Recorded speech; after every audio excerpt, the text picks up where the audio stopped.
नमस्कार सभी दोस्तों को राम राम प्यारे साथियों। मैं डीएस सैनी आप सभी का हार्दिक स्वागत हार्दिक अभिनंदन करता हूं। और साथियों, आपकी हिंदी साहित्य की एक श्रृंखला आपकी चल रही है।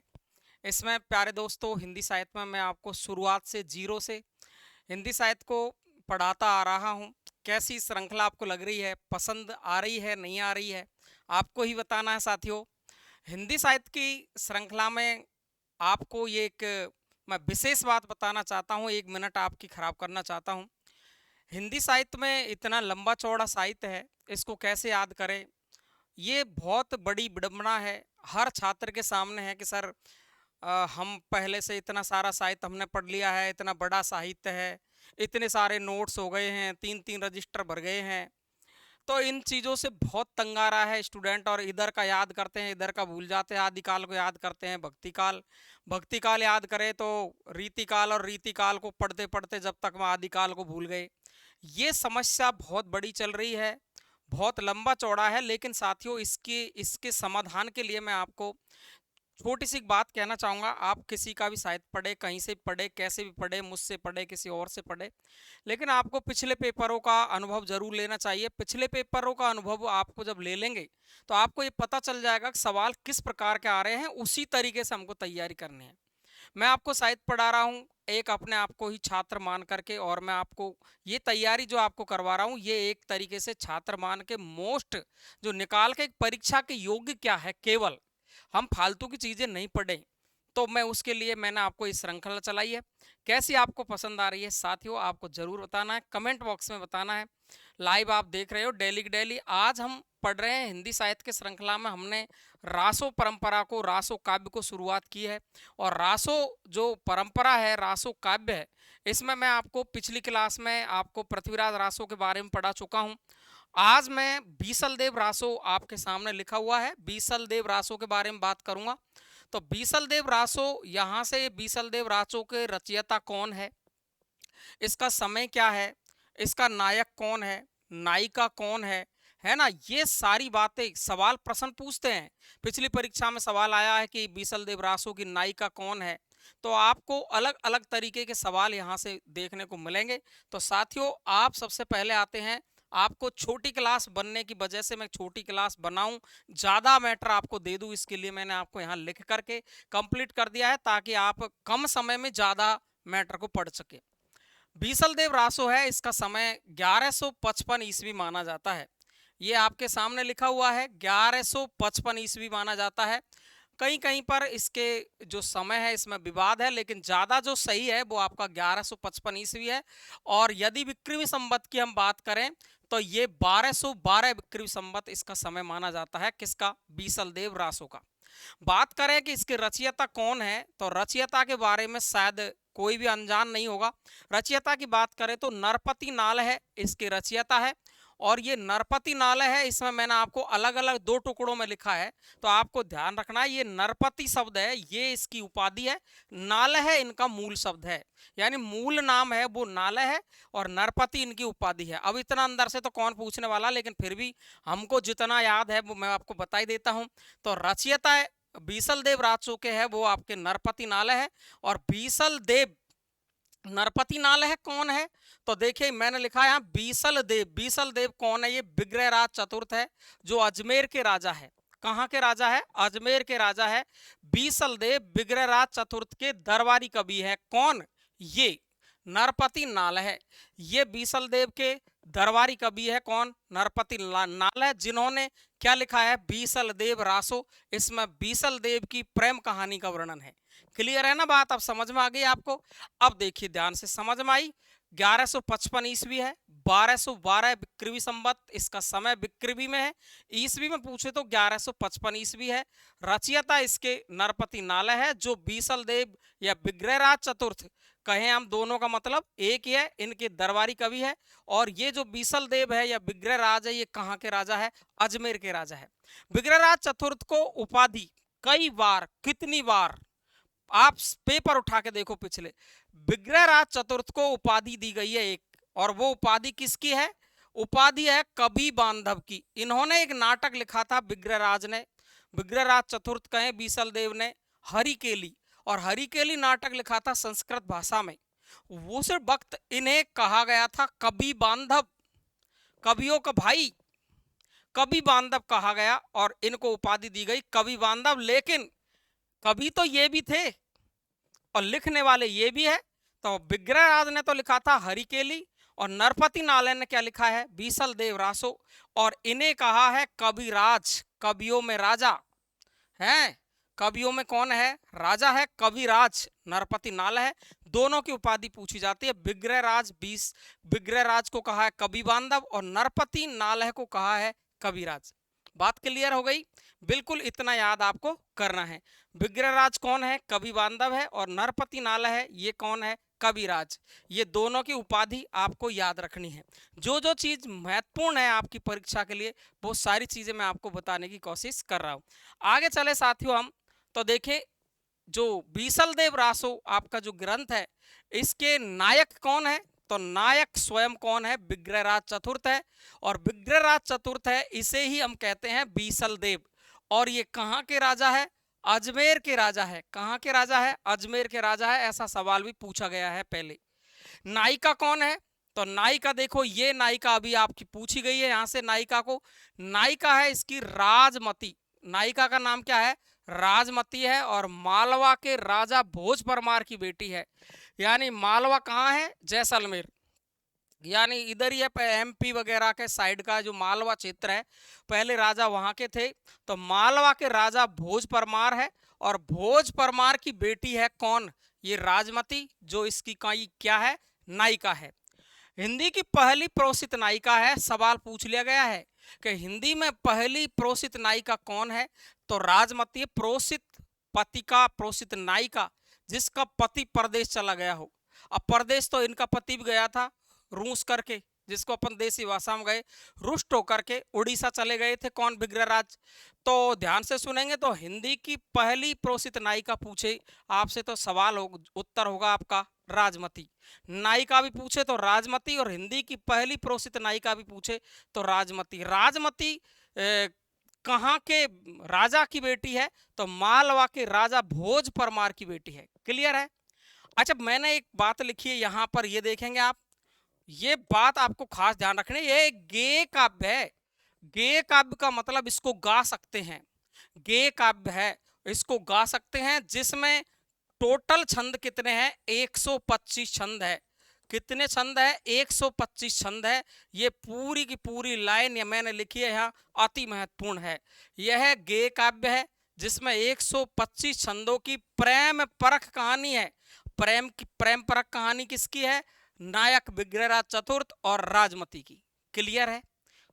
एकदम एक एक चीज क्लियर हो जानी चाहिए। विग्रहराज चतुर्थ अजमेर के राजा नायक है, राजमती मालवा के राजा भोज परमार की बेटी नायिका है, और ये पहली हिंदी की प्रोसित नायिका है। ये गेय काव्य है जिसमें 125 छंदों में प्रेम परक कहानी लिखी गई है। और जो 125 छंद है, इसके खंड कितने हैं, ये सवाल भी पहले पूछ लिया गया है। क्या पूछा है कि कितने खंडों में विभाजित की गई इस कहानी को, तो ये है आपके 4 खंड। और 4 खंडों का सवाल भी कई बार पूछ लिया गया है, और पूछता भी है कि पहले खंड में किस चीज का वर्णन किया है, दूसरे खंड में किसका वर्णन है, तीसरे में किसका वर्णन है, और चौथे खंड में किस चीज का वर्णन है। ये सवाल कई बार, यदि आपसे गहरा पेपर बना रहा तो निश्चित रूप से यहां से सवाल पूछेगा। तो आप देखेंगे यहां मैंने चारों खंडों को लिखा है। पहला खंड है आपका बीसल देव रासो का, उसमें अजमेर के राजा कौन है, विग्रहराज चतुर्थ, और चतुर्थ है परमार वंशी कौन है, राजा भोज की कन्या राजमती से विवाह का वर्णन है। यानी पहले खंड में राजमती का और विग्रहराज चतुर्थ के विवाह का वर्णन है। कुल मिला के ये ध्यान रखना है अपन। अजमेर के राजा विग्रहराज चतुर्थ है, और राजा भोज परमार वंशी कहाँ के राजा है, मालवा के, और इनकी बेटी राजमती, दोनों के विवाह का वर्णन किस खंड में किया गया है, पहले खंड में। क्लियर है? बिल्कुल, तो याद हो जाएगा। यानी विवाह का वर्णन राजमती का और विग्रहराज चतुर्थ का प्रथम खंड में है, जबकि दूसरे खंड में जब रानी घर पर आती है तो इनके कुछ बातें हो जाती है, दोनों में बातें हो ही जाती है। कभी कभी आते आते दूल्हा दुल्हन में भिड़ंत हो गई है ना, तो आते आते ही दोनों में कुछ बातें हो गई, रानी ने कुछ व्यंग में कुछ बात बोल दी राजा से, और राजा रूष्ट कर। अब देखो वो कहानी लंबी चौड़ी क्या बोला था ये मैं बताऊं तो लंबी चौड़ी, इससे अपन को कोई मतलब नहीं है, सवाल क्या पूछेगा इस पर ध्यान देना है, ठीक है। तो रानी के व्यंग से रूस करके रुष्ट होकर के राजा बीसल देव है वो उड़ीसा चले गए हैं। इसका वर्णन है दूसरे खंड में। अब ये कितने वर्ष तक रहे वहां पर, कई कई पर 12 माह मिलता है, लेकिन ज्यादा उत्तर इसका सही मिलता है 12 वर्ष तक।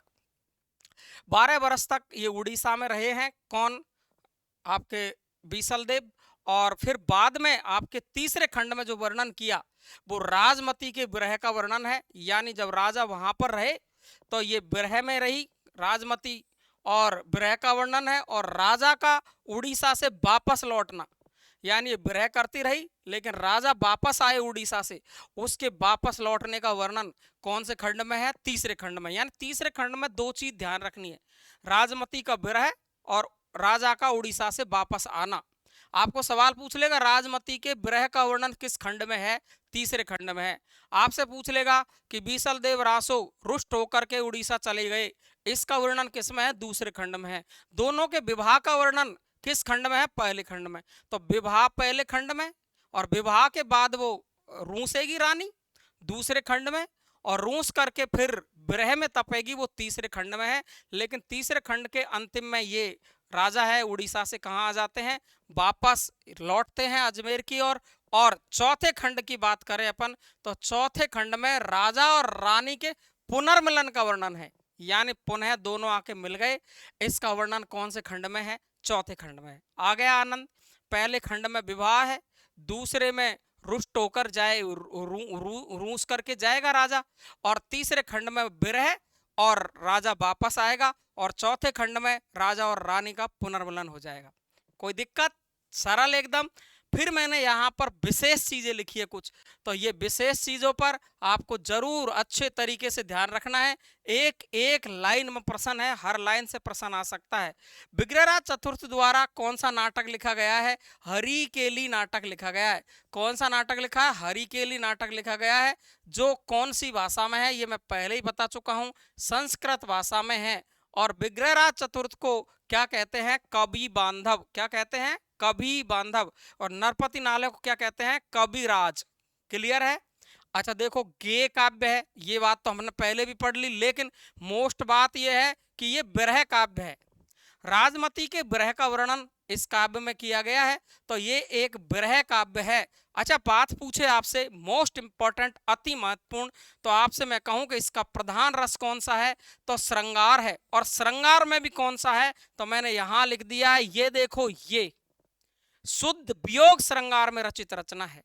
यानी वियोग श्रृंगार में, वियोग श्रृंगार इसका शुद्ध है, लेकिन ज्यादातर जो सवाल पूछता है वो पूछता है कि इसका प्रधान रस कौन सा है, तो श्रृंगार रस है। और शुद्ध वियोग श्रृंगार में रचित रचना है कौन सी, बीसल देव रासो। क्लियर है।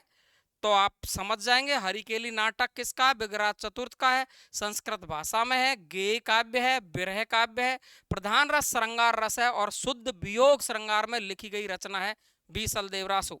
अगला रासो परंपरा का प्रतिनिधि ग्रंथ है, ये आपको ध्यान रखना है। बहुत ही जानदार सवाल यहां से बन सकता है यदि अंदर घुसकर के सवाल बनाता है।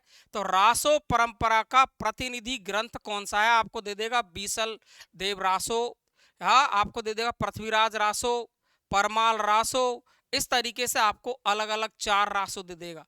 तो रासो परंपरा की बात करें तो रासो परंपरा का प्रतिनिधि ग्रंथ तो कौन सा है, बीसल देव रासो, बीसल देव रासो, बीसल देव रासो।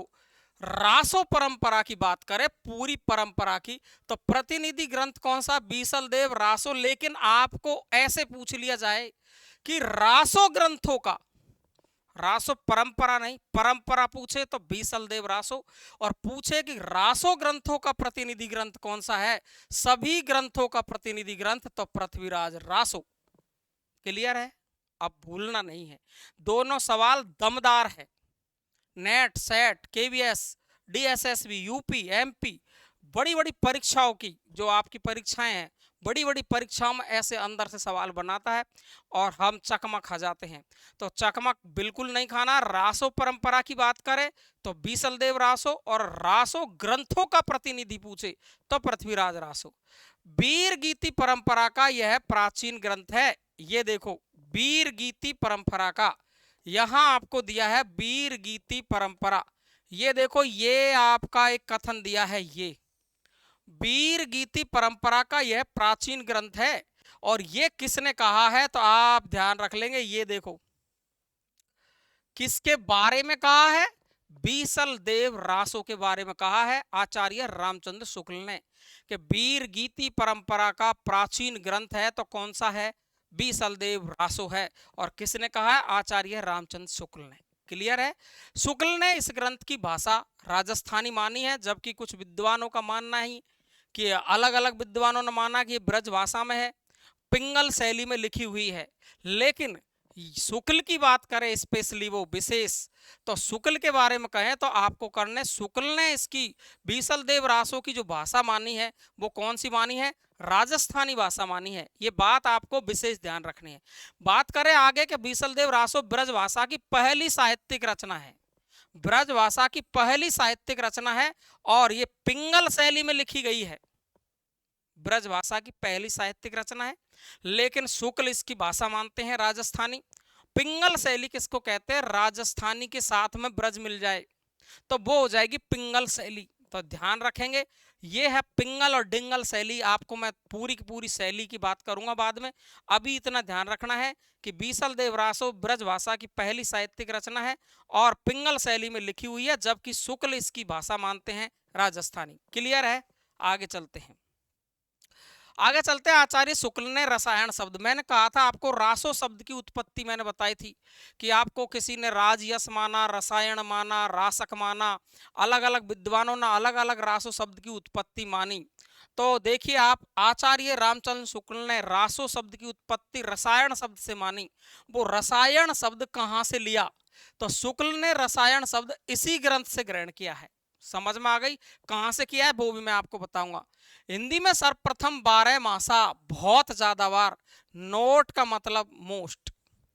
तो देखो हिंदी में सर्वप्रथम 12 मासा का वर्णन, षड ऋतु का वर्णन आपका कहां मिलता है, उत्तर मिलेगा आपका बीसलदेव रासो।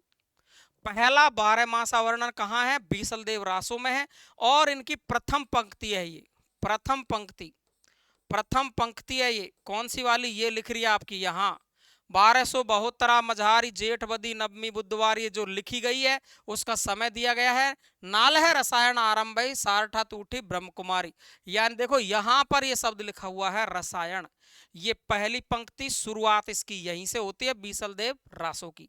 तो प्यारे साथियों, आपको मैंने जितनी महत्वपूर्ण बातें थी वो सारी बातें मैंने बताने की कोशिश की है।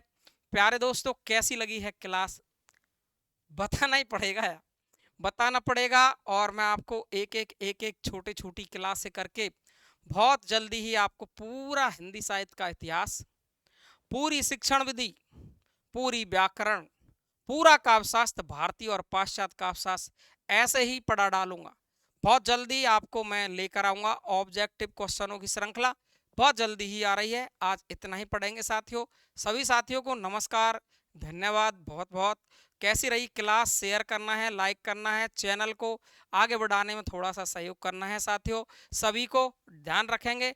अगर आपको यहाँ आप देखें तो आपको मैं सीधी सीधी बात बताता हूँ कि आपको यदि कोई भी आपको संपर्क करना है तो आप 9983 और 374293 99 83 37 42 93 इस पर आप संपर्क कर सकते हो।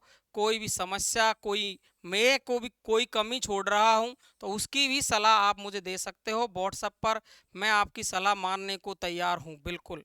तो साथियों, आज इतना ही पढ़ेंगे। सभी साथियों को नमस्कार, धन्यवाद साथियों।